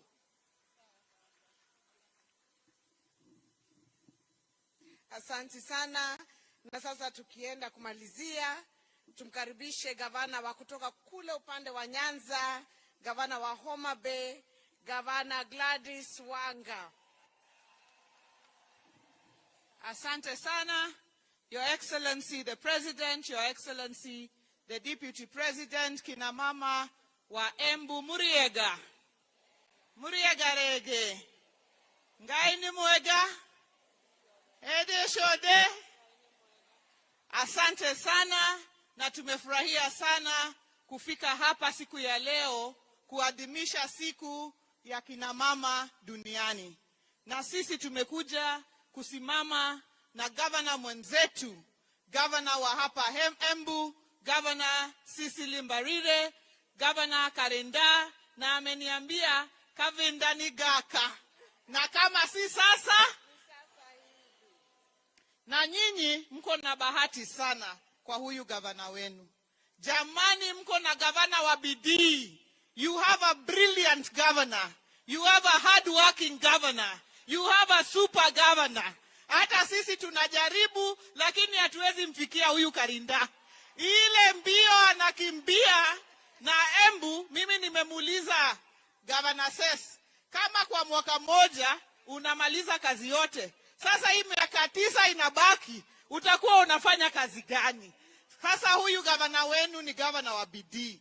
Na mimi ingawaje tuko mirengo tofauti ya siasa, ile shida inapata mama hapa Embu ni sawa na ile shida inapata mama kule Homa Bay. Ndio maana tumekuja pamoja, tushikane chini ya uongozi wa huyu gavana wetu, Gavana Anne Waiguru. Ndio anatushikilia kwa sababu yeye sasa anaenda kumalizia, na yeye anatuguide, anatuonyesha fuata hapa, na tunamuombea akimaliza aendelee kuendelea. Asanteni sana na Mungu awabariki, na asante sana Mheshimiwa Rais kwa kutushikilia kama kina mama.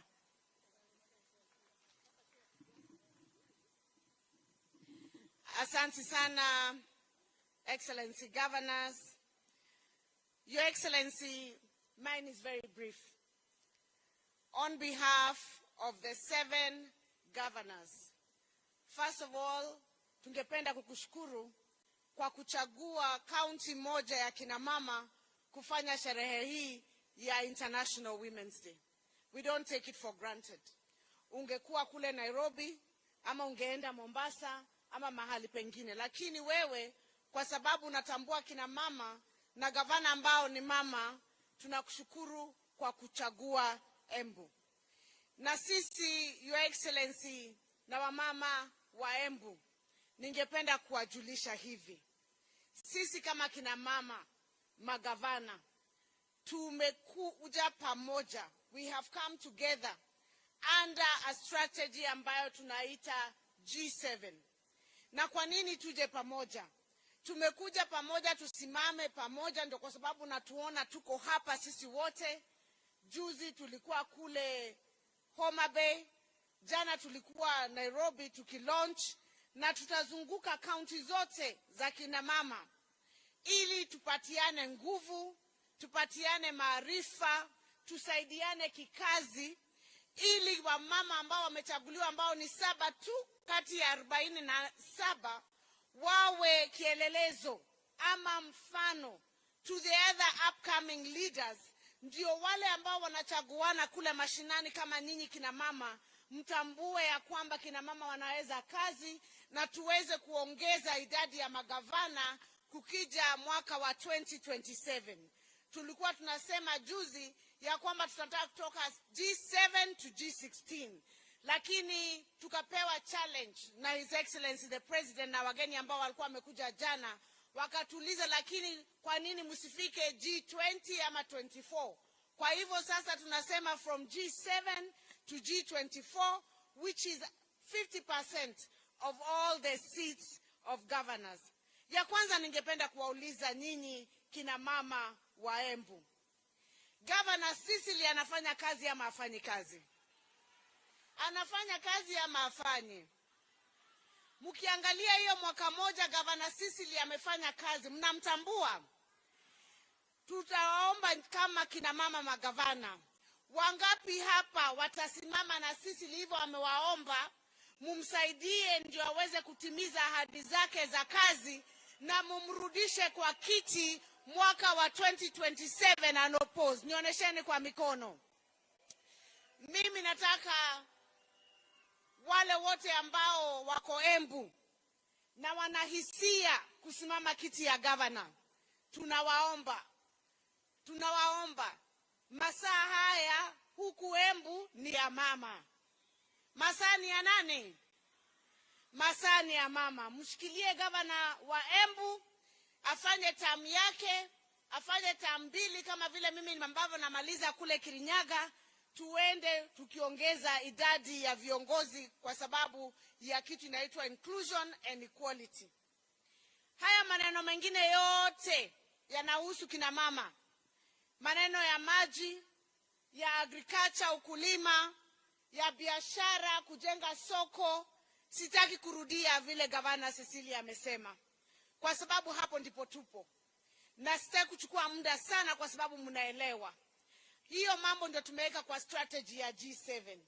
Na tunatafuta support ndio governors hawa waweze pia kushika wanawake wengine mkono. Wale ambao wanataka kusimama viti zingine za magavana na za ma-MP na za ma-MCA, ndio tutoke upande wa nomination sana. Tuwe tunachagua mama idadi not less than 30%. Na Your Excellency, tukushukuru. Nikushukuru kwa sababu ya your commitment on the 2/3 gender rule. Governor Aisha ameongea hayo na sitarudia. Kule kwetu Kirinyaga tulifunga pombe na watu wakakuwa deregistered na tukafanya process ingine ya kufungua, na ninaona pia huku Embu inaendelea. Sisi kama kina mama kule Kirinyaga tunasema baa zilikuwa zinafungwa, wanaume pia wanapeana heshima nyumbani, wanakuja mapema, kwa sababu baa zilikuwa zimefanya nini? Zimefungwa. Na sisi tunasema pia kina mama kule kwetu tunasema pia hao pia wanapeana heshima yao, ndio wazee watoke kwa baa waingie wapi? Nyumbani. Sisi tunaomba hii program ambayo tunaweka, tukuwe na program holistic ambayo si ya kufunga tu kama vile tumefunga, tukuwe na alternative ways of entertainment, ways of getting our young people involved, ways of empowerment. Ndio watu wakitoka upande huu wawe na mahali ya kuenda upande huu kama sports. Na tunajua tukishirikiana kama G7 kutakuwa na mpangilio ambayo itakuwa inaleta empowerment huku mashinani.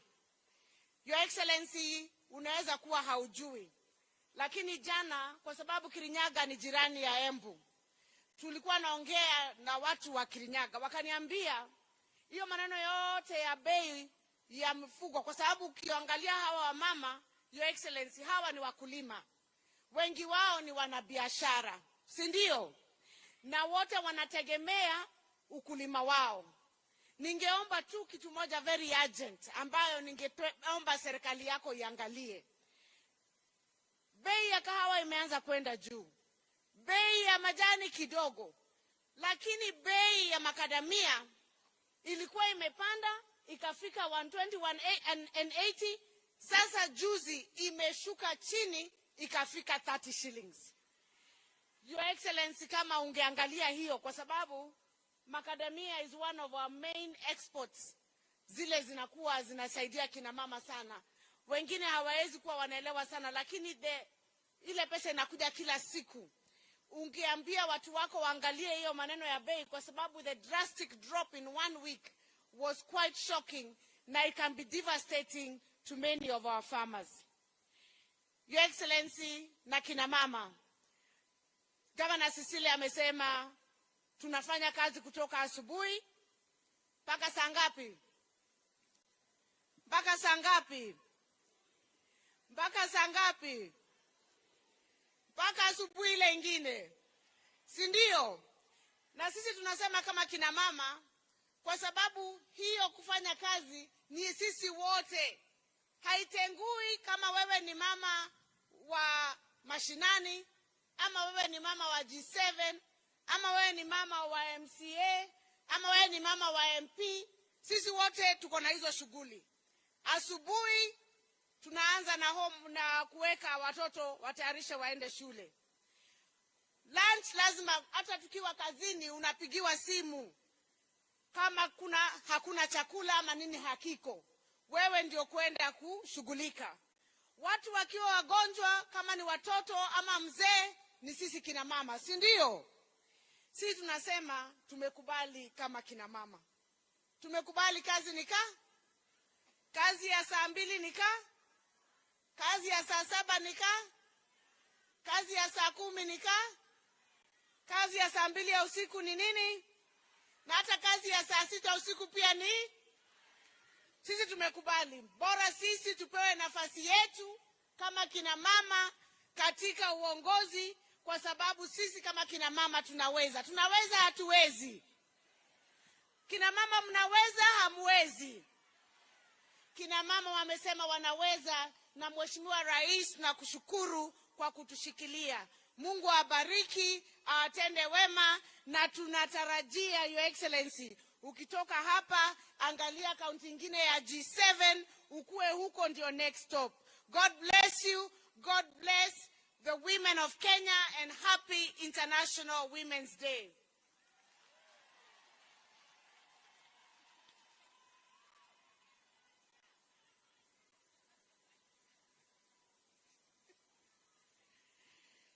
Na sasa kwa heshima, na naomba msamaha, kwa heshima kuu ningependa kuomba kumkaribisha naibu wa rais aje atuongeleshe, His Excellency Rigathi Gachagua aka Rigi G. Karibu naibu wa rais.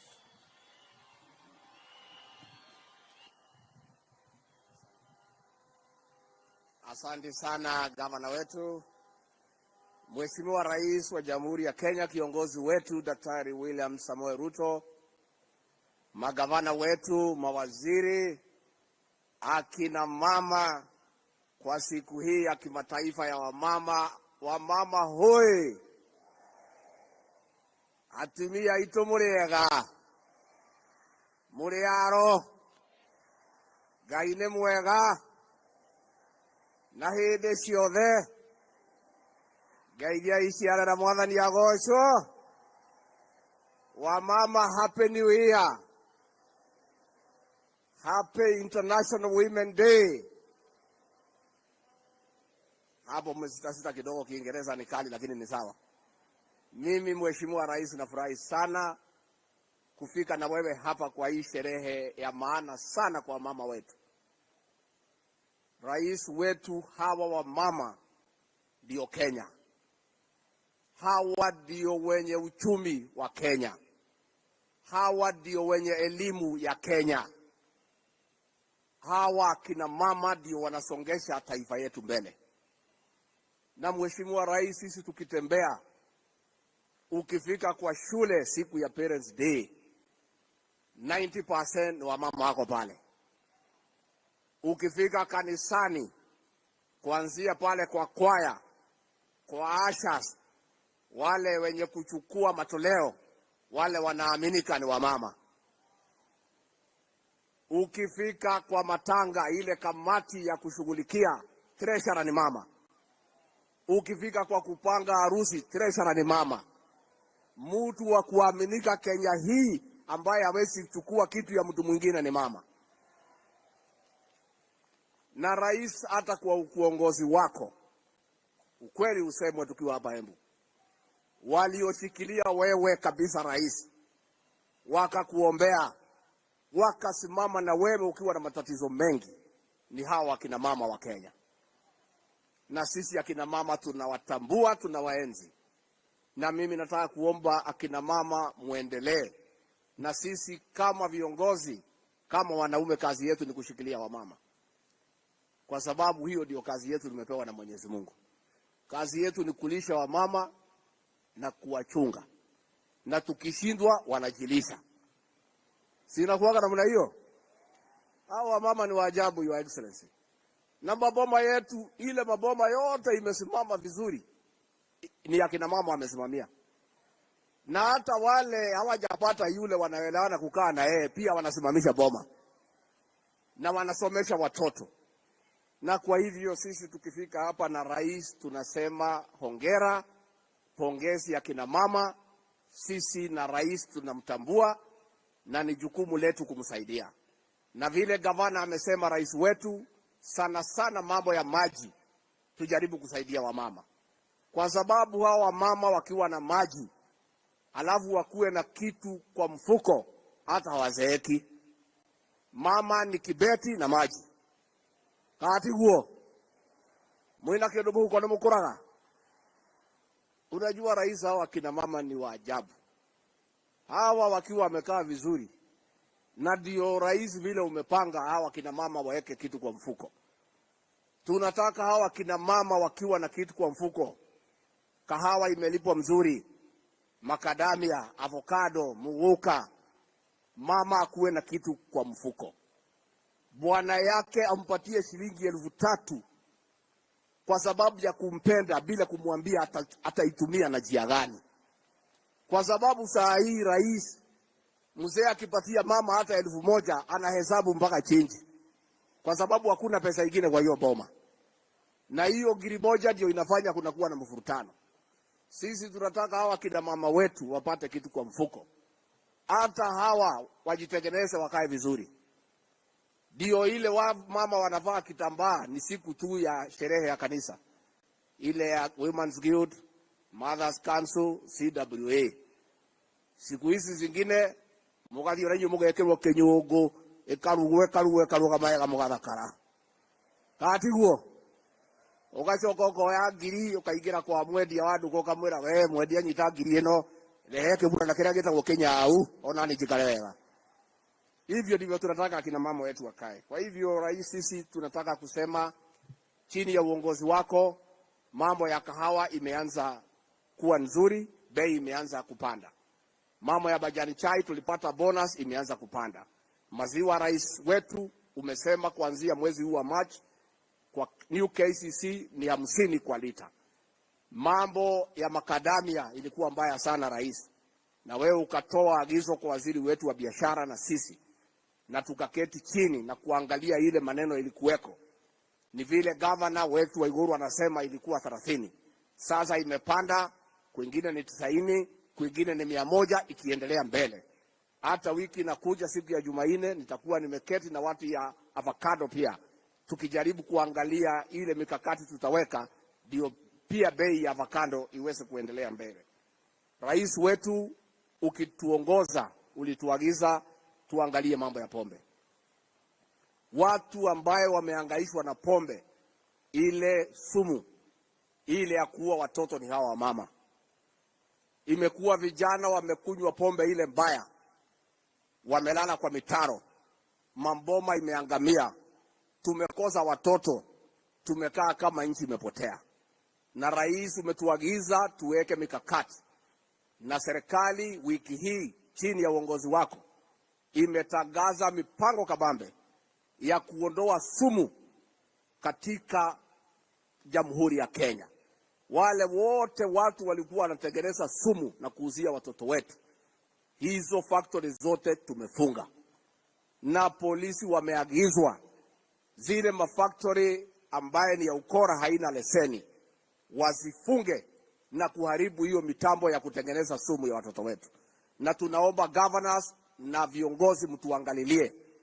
Hao maofisa tumewapatia siku 10 kumalizana na hizo mafactory ambaye ni illegal. Mtuangalilie, Governor Iguru, Governor says mtuangalilie. Mkiona hao officers wetu bado chukua ile hatua inatakikana mtueleze. Lakini nikiwa hapa katika magavana katika eneo hili, huyu governor Karinda na huyu governor wa Iguru, kwa hii maneno ya pombe walikuwa mstari ya mbele, hawaogopi hiyo watu. Wanaume wengine walikuwa wanatishwa na hii watu, wanaweka mguu hapa katikati ya mguu. Lakini hao magavana wawili, hata nilikuwa nimesema waume watoe longi wapatie, kwa sababu hawa ndio wako shujaa. So pia tunataka tuseme tusaidiane ndio tuweze kurudisha vijana wetu kwa laini, lakini hatusemi ati pombe inaharibiwa, hapana. Nyinyi kama Mungu na ile pombe nzuri imekubalika, muende muuzie ile wanataka kukunywa, lakini ile sumu hiyo hatuwezi kubali haribu watoto wetu. Kama mmokuwa atatuetekelie.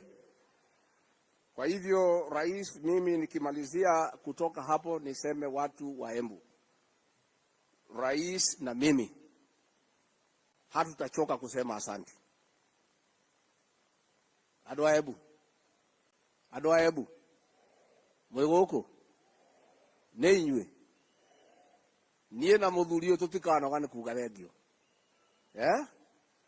ni mwatuikire wega ma na twari uhoro wa ma tutiari handu hega tani ndari handu haceke muno ithe mutio hera ndari mugituhoera Ngai mugituhe kura mugitutua thamaki mugituhe kanya ga gutongoria tutikanoga ni gucokia ngatho andu a Embu handu hakwa na muthamaki uyu witu William Ruto kuma ngoro yakwa thiini amukirai ngatho ciakwa.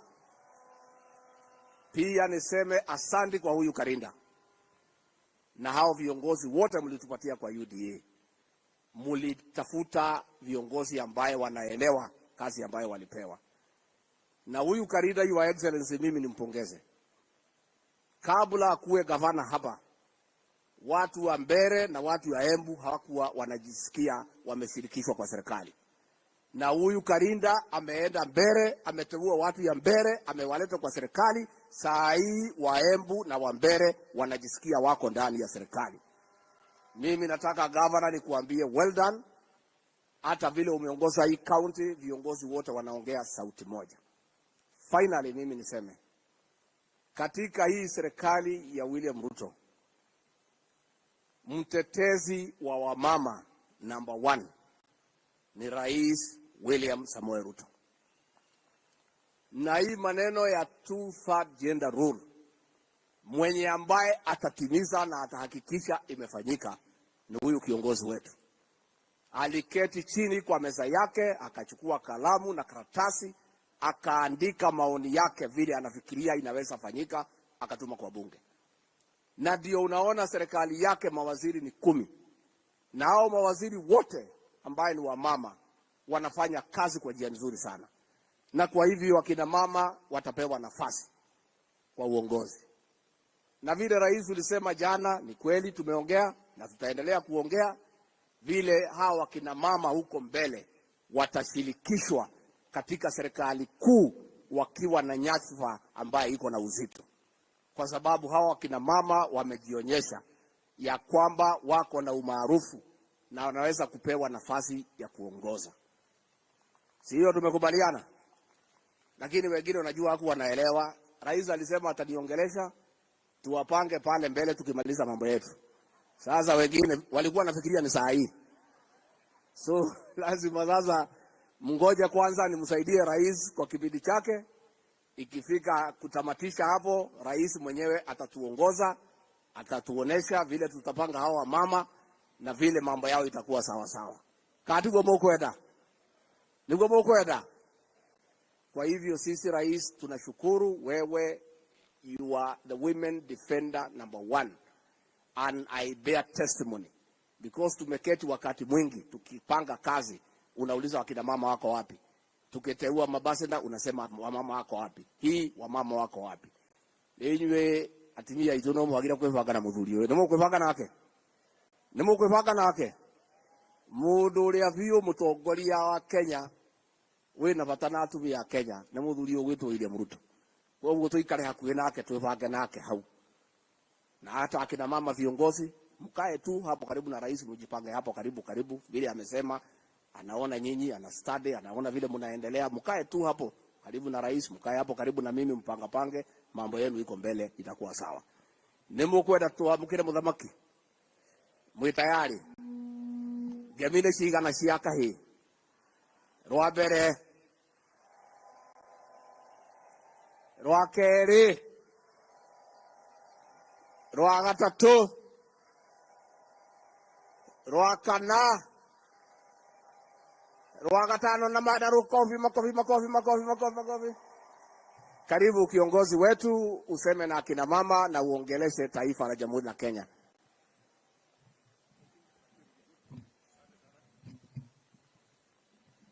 Asante sana Bwana Deputy President, tafadhali tunaweza kuketi chini. Asante sana. Mheshimiwa Naibu wa Rais, waheshimiwa mawaziri mlio hapa, waheshimiwa magavana, wabunge wa bunge la kitaifa na bunge la kaunti, ndugu wananchi wa Embu, hamjambo. Kina mama hai, kina mama hoye, kina mama hamjambo. Bwana Yesu asifiwe. God is good and all the time. Asanteni sana. It is a great honor for me to participate in this critical event, the commemoration of the International Women's Day is a dedicated opportunity for us as a nation to reflect on the progress we have made in promoting greater inclusion of women in order to realize gender equality and create the necessary conditions for inclusive prosperity and also national development. The terms under which we pursued development in the past consigned us to slow, inadequate progress because of the underlying fundamental inclusivity deficit, which marginalized regions, excluded sectors, and disenfranchised women. Not only did the majority of our people end up poor and deprived of opportunities to change their prospects, but structural and systemic discrimination also guaranteed that women inevitably fell among the most vulnerable people in our society. It is difficult today to take seriously any growth and development strategy which deliberately leaves behind everyone, let alone 50% of our communities and national family. Yet we realize with clarity that historically this is what happened with all development initiatives which did not proceed on the basis of inclusivity and equality.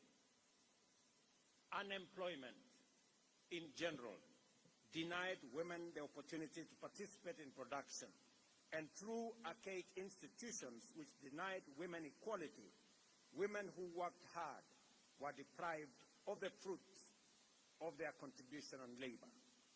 As a result, we were not only marginalized, but also perpetually vulnerable to much greater exploitation, violence, insecurity, conflict, ill health, and every other adversity to which our societies were prone. Even today, there are many parts of our country where the mental image of wealth, power, and status is still male, while that of poverty and suffering is female. It is highly self-contradictory for a society to rapid economic development while poverty and suffering is female. It is highly self-contradictory for a society to aspire for rapid economic development while sustaining structural conditions which exclude half of the people, and yet that is exactly what failure to implement full inclusion of women and gender equality does. Under Article 10 of our Constitution, it requires us to observe and actualize human dignity, equality, social justice, inclusiveness, non-discrimination, and the protection of the marginalized as national values and principles of governance, which must define both the process and outcomes of every economic, social, cultural, and political endeavor.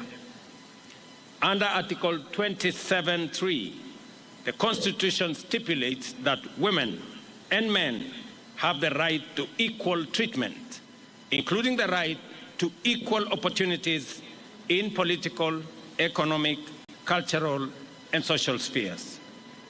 To ensure that inclusion remains at the agenda of national renaissance, the Constitution mandates the state to take legislative and other measures, including affirmative action programs and policies, to redress any disadvantages suffered by individuals or groups because of past practices. More specifically, these measures should implement the principle that not more than 2/3 of members of elective or appointed bodies shall be of the same gender. Our blueprint for radical national transformation must therefore be underpinned by the imperative to facilitate the full engagement and robust participation of women in every dimension of our development agenda. The bottom-up economic transformation agenda thus recognizes the unprecedented radical power in facilitating the full contribution of all our people in every sector, rather than just half of them. Twice as many opportunities will be created and exploited, and twice as much productivity will be unlocked. In our plan, we recognize the need to change the prevailing conditions and situations where female participation is key in key economic sectors remain minimal, with a vast majority of those women who participate being consigned to low-income employment and enterprise and under poor working conditions. Generally speaking, women remained excluded in decision-making within our governance and political institutions, while millions suffer or are vulnerable to sexual and gender-based violence. Moreover, health services have been inadequate for the needs of women and remained inaccessible and unaffordable. Environmental degradation, pollution, and climate change have complicated the lives and livelihoods of women, increasing their responsibilities in unpaid care work and thus accelerating poverty, early marriage, childhood pregnancies, and other disadvantaged conditions. Through highly intentional interventions, our bottom-up economic transformation agenda prescribed a pathway to transform the conditions, contributions, and participation of women in national development by deliberately eliminating every cultural, political, social, and other excuse for treating women unjustly. To achieve this, we recognize that we would have to direct unprecedented levels of investment to promote inclusion and affirmative action in socio-economic sectors.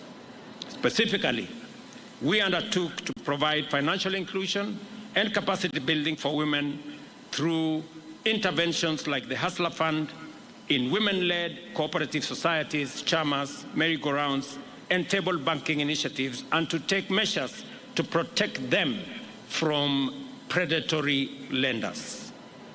We've also resolved to be highly intentional, as I was requested here by the women rep of Embu County, in actualizing the constitutional gender inclusion principle, or the 1/3 rule, through various strategies, including at the party level and policy levels for elective representative positions in Kenya.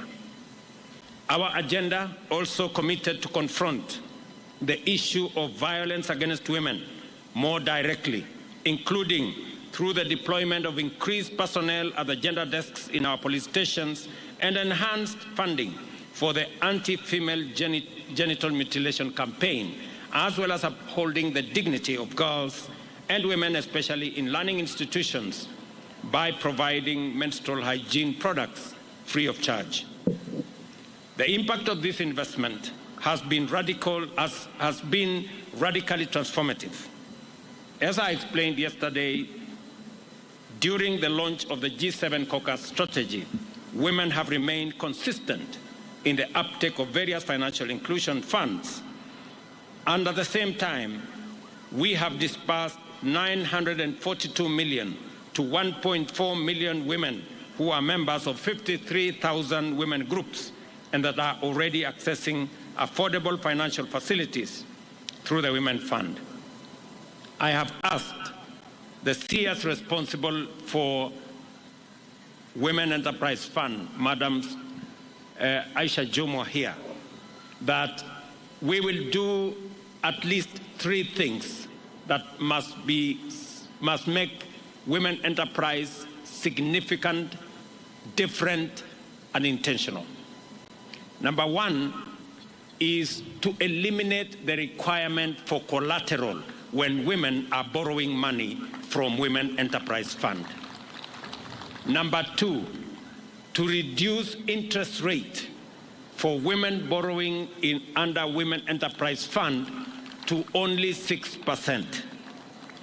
And number 3, that we are going to enhance the money as the ministry works on eliminating and structuring the fund so that we can reach more women in Kenya. I also undertook yesterday that on the matter of the 2/3 gender rule, I am happy that members of parliament have now committed that the quest, the search for this solution on the 2/3 gender rule will be found this time round. Kwa hivyo nataka wamama wajue, vile tumesema, katiba ya Kenya inasema ya kwamba wamama wapatiwe nafasi sawa na wanaume katika uongozi wa taifa letu la Kenya. Na sababu hiyo tumekuwa tukijaribu kubadilisha katiba ndio kina mama wapate nafasi yao katika uongozi wa taifa letu la Kenya. Nataka niwaambie kina mama ya kwamba niliandika taarifa kwa bunge letu la Kenya kuwashawishi ya kwamba hii changamoto tumekuwa nayo, mambo ya katiba ambayo tulipitisha ya kuwapatia kina mama nafasi yao ya uongozi katika Kenya. Jameni, safari hii tuungane sote, kina mama pamoja na wanaume, kubadilisha sheria yetu ndio kina mama wapate nafasi yao ya uongozi katika taifa letu la Kenya. Mimi nataka niwatangazie wakina mama ya kwamba leo baadaye nitapokea taarifa kamili kutoka NADCO, na moja wapo ya sehemu muhimu zaidi katika hiyo taarifa ni mambo ya 2/3 gender rule, na tumeamua kama serikali na kama chama kuhakikisha kwamba bunge letu kupitia kwa parliamentary group and all the other structures that we have, ya kwamba tutapitisha jambo hilo na kina mama watachukua nafasi yao ya uongozi katika taifa letu la Kenya. Vile vile nataka niwatangazie kina mama hapa kwamba leo asubuhi, kwa sababu ya heshima ya kina mama wa taifa letu la Kenya, leo asubuhi nimewapatia kina mama 10 kuwa mabalozi wetu katika nchi mbalimbali ya dunia, na vile vile kuwapatia kina mama wengine 6 deputy ambassadors kama pia heshima ya siku hii ya International Women's Day.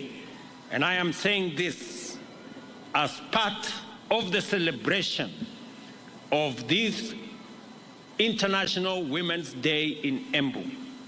This morning, I have appointed 10 more women as ambassadors in different parts of the world, and another 6 deputy ambassadors in recognition of the contribution of women to the leadership of our nation.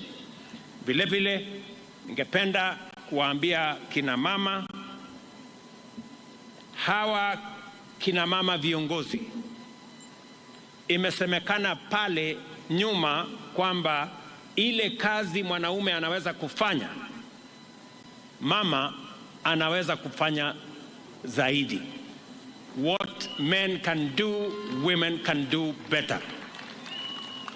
Na mimi ni shahidi, kwa sababu baraza letu la mawaziri, kwa ile kazi ya muhimu 5 ambayo tumeweka katika manifesto yetu, kina mama hawa wanaongoza katika nafasi 4 ya manifesto yetu.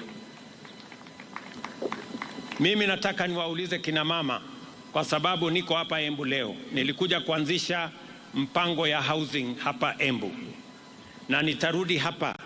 Nishakubaliana na viongozi wa Embu ya kwamba nitarudi hapa kabla ya mwisho wa mwezi huu. Nitakuwa hapa Embu tena, kwa sababu ile kazi ya housing ambayo nataka kina mama waelewe ni nini tunafanya ili kuwapa kina mama wa taifa letu la Kenya nafasi sawa ya kujisimamia, kujiendeleza na pia kuchangia katika kuendesha taifa letu la Kenya. Ya kwanza ni mambo ya housing. Program ya housing inaongozwa na mama waziri anaitwa Alice Wahome, na kufikia sasa tayari tuko na sehemu ama nyumba ambayo tunajenga Kenya, nyumba 1,100, na tuko na vijana wanaofanya kazi katika program ya housing. Vijana zaidi ya 1,150 wanafanya kazi katika sehemu ama mpango wa housing, kwa sababu tunaelewa ya kwamba mtoto akikosa ajira, mwenye anapata matatizo ni mama nyumbani. Mzee akikosa kazi, mama anazumbuka, kwa sababu kisirani yote ya kukosa kazi inaelekezwa kwa kina mama. Kwa hivyo mpango yetu ya kuhakikisha ya kwamba tuko na nafasi ya ajira katika taifa letu la Kenya ni mojawapo ya mambo ambayo tunafanya ili tuhakikisha ya kwamba tuko na taifa ambayo inaweza kujisimamia. Jambo la pili, program yetu ambayo tunaendesha kwa mambo ya kuhakikisha kwamba tuko na matibabu. Na nataka nimshukuru gavana wenu hapa, kwa sababu mimi na yeye tumeungana katika ile program ya community health promoters. Hapa Embu muko na community health promoters zaidi ya 1,500. Hawa wote wametambulika na huyu mama Ses Mbarire, na mimi nimempatia equipment ya kuhakikisha ya kwamba wanaweza kwenda kusimamia mambo ya matibabu katika kila kijiji. Vile vile mama mwenzake anaitwa Susan Namkumicha, ndiye anasimamia afya katika taifa letu la Kenya. Na nimesikia hapa kina mama wakisema mtoto akiwa mgonjwa, mama ndio daktari. Mzee akiwa mgonjwa, mama ndio daktari. Mama mwenyewe akiwa mgonjwa, pia yeye ni daktari. Na kwa sababu hiyo tunataka kurahisisha kazi ya wamama kushughulikia matibabu katika taifa letu la Kenya. Na ndio sababu hiyo tumesema tunafanya mambo 4 ya muhimu, na ndio tumebadilisha sheria. Tuko na sheria mpya. Ya kwanza ni kuhakikisha ya kwamba matibabu inapatikana katika kila kijiji kupitia kwa community health promoters. Ya pili ni kuhakikisha ya kwamba bima ya afya inapatikana kwa bei ambayo kila mwananchi anaweza kufikia. Wale mlikuwa mnalipia shilingi 500, mmesikia tutapunguza ikuje shilingi 300. Na wale ambao hawana uwezo kabisa, kwa mara ya kwanza, wale ambao hawana hata hiyo 300, kwa mara ya kwanza tumesema tutawalipia kama serikali ya Kenya. Ndio kila Mkenya aweze kwenda hospitali, atibiwe na aende nyumbani bila ya kuulizwa pesa yeyote. Na ya tatu, tumekubaliana vile vile ya kwamba kwa wale ambao wanapatikana na ugonjwa ile iko na kisirani na kiburi, ile kama ya kansa, ya hypertension, ya diabetes. Pia katika hii mpango mpya tumeweka pesa ya kutengeneza Chronic Illness Fund ambayo itasimamia matibabu